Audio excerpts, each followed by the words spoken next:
The Book of Genesis. Chapter 1. Now the earth was formless and empty, darkness was over the surface of the deep, and the Spirit of God was hovering over the waters. And God said, "Let there be light," and there was light. God saw that the light was good, and he separated the light from the darkness.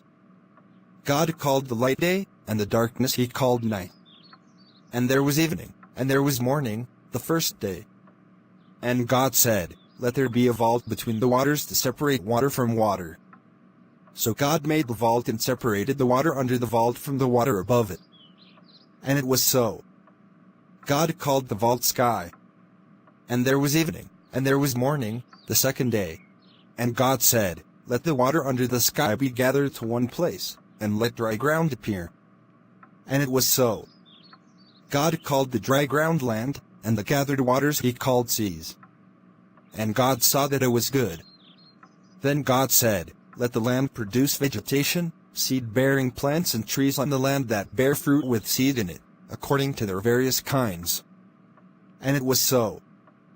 The land produced vegetation, plants bearing seed according to their kinds and trees bearing fruit with seed in it according to their kinds. And God saw that it was good. And there was evening, and there was morning, the third day. And God said, "Let there be lights in the vault of the sky to separate the day from the night, and let them serve as signs to mark sacred times, and days and years, and let them be lights in the vault of the sky to give light on the earth." And it was so. God made two great lights, the greater light to govern the day and the lesser light to govern the night. He also made the stars. God set them in the vault of the sky to give light on the earth, to govern the day and the night, and to separate light from darkness. And God saw that it was good. And there was evening, and there was morning, the fourth day. And God said, "Let the water teem with living creatures, and let birds fly above the earth across the vault of the sky." So God created the great creatures of the sea and every living thing with which the water teems and that moves about in it, according to their kinds, and every winged bird according to its kind. And God saw that it was good. God blessed them and said, "Be fruitful and increase in number, and fill the water in the seas, and let the birds increase on the earth." And there was evening, and there was morning, the fifth day. And God said, "Let the land produce living creatures according to their kinds, the livestock, the creatures that move along the ground, and the wild animals, each according to its kind." And it was so. God made the wild animals according to their kinds, the livestock according to their kinds, and all the creatures that move along the ground according to their kinds. And God saw that it was good.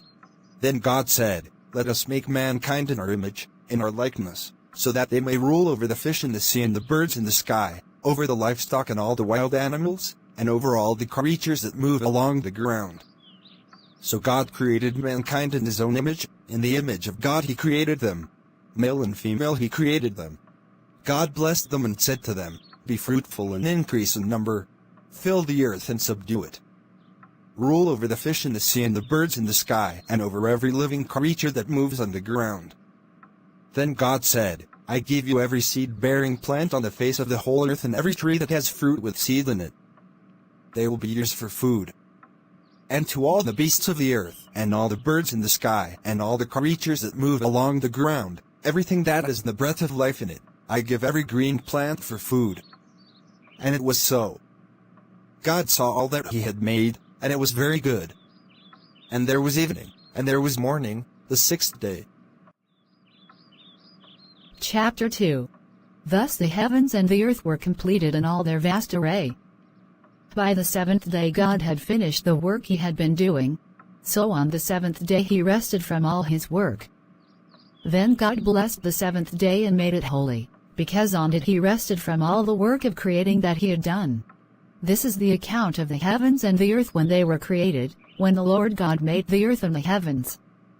Now no shrub had yet appeared on the earth and no plant had yet sprung up, for the Lord God had not sent rain on the earth and there was no one to work the ground. Then the Lord God formed a man from the dust of the ground and breathed into his nostrils the breath of life, and the man became a living being.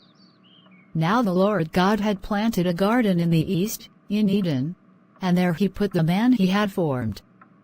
The Lord God made all kinds of trees grow out of the ground, trees that were pleasing to the eye and good for food. In the middle of the garden were the tree of life and the tree of the knowledge of good and evil. A river watering the garden flowed from Eden. From there it was separated into 4 headwaters. The name of the first is the Pishon.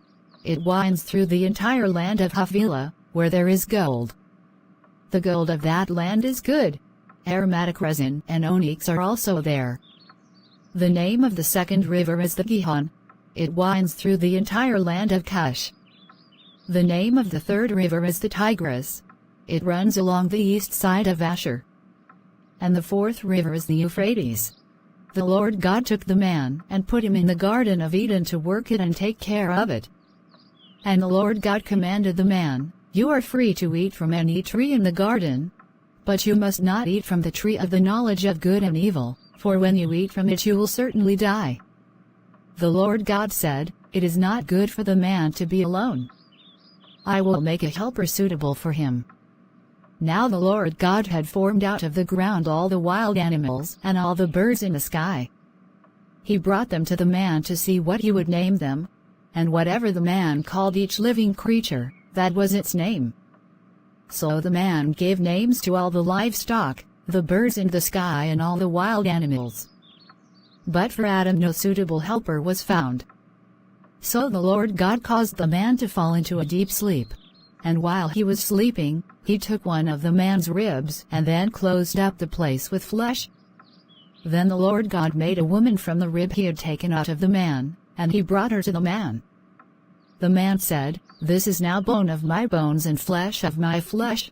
She shall be called woman, for she was taken out of man."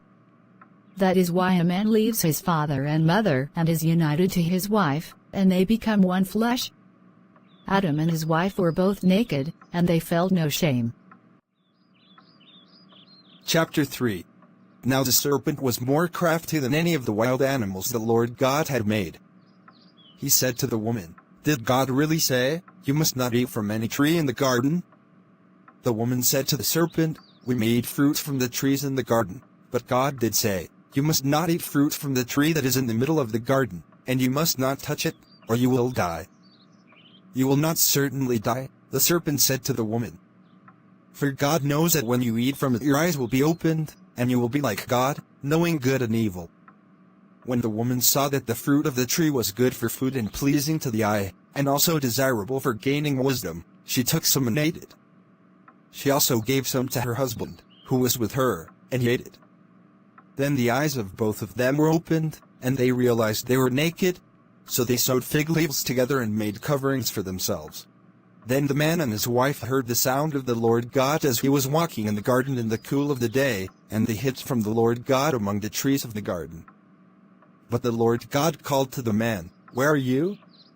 He answered, "I heard you in the garden, and I was afraid because I was naked, so I hid." And he said, "Who told you that you were naked?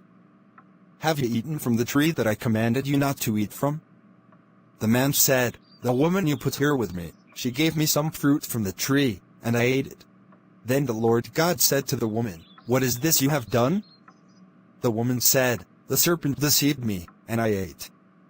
So the Lord God said to the serpent, "Because you have done this, cursed are you above all livestock and all wild animals. You will crawl on your belly and you will eat dust all the days of your life. And I will put enmity between you and the woman, and between your offspring and hers.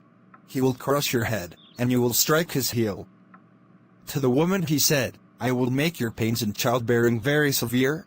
With painful labor you will give birth to children. Your desire will be for your husband, and he will rule over you." To Adam he said, "Because you listened to your wife and ate fruit from the tree about which I commanded you, you must not eat from it. Cursed is the ground because of you. Through painful toil you will eat food from it all the days of your life. It will produce thorns and thistles for you, and you will eat the plants of the field. By the sweat of your brow you will eat your food until you return to the ground, since from it you were taken. For dust you are, and to dust you will return." Adam named his wife Eve, because she would become the mother of all the living. The Lord God made garments of skin for Adam and his wife and clothed them. And the Lord God said, "The man has now become like one of us, knowing good and evil. he must not be allowed to reach out his hand and take also from the tree of life and eat, and live forever. So the Lord God banished him from the Garden of Eden to work the ground from which he had been taken. After he drove the man out, he placed on the east side of the Garden of Eden cherubim and a flaming sword flashing back and forth to guard the way to the tree of life.